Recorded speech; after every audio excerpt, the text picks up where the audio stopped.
یہ جو لوگ صحابہ رضوانullah علیہم اجمعین کے اوپر زبان درازی کرتے ہیں، امہات المؤمنین پر زبان درازی کرتے ہیں، ان کی زبانوں کو بند نہ کیا گیا، ان کو نہ روکا گیا تو ان کو روکنے کے لیے ہم میدان میں آئے اور ہم نے قانون بنانے کے لیے پارلیمنٹ میں یہ قانون بنانے کی پوری کوشش کی۔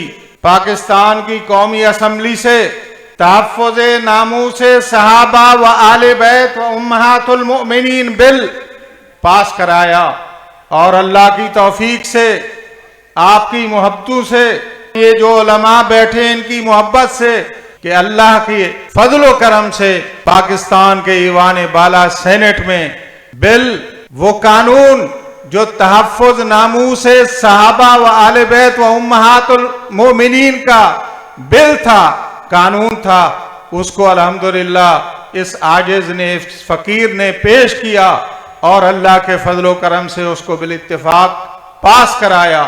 ابھی تک وہ بل پینڈنگ پڑا ہے۔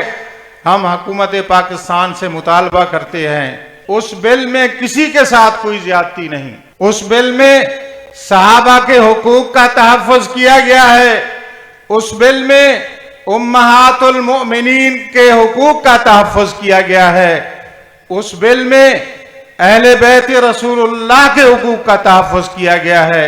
اس بل کو فوری اس کے اوپر دستخط کرائے جائیں اور اس کو پاس کیا جائے۔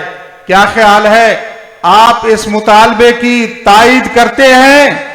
اس بل کو پاس کرانے کی کوشش کریں گے انشاءاللہ، اور اللہ کے فضل و کرم سے ہم اس بل کو اللہ کی توفیق سے انشاءاللہ پاس کرائیں گے۔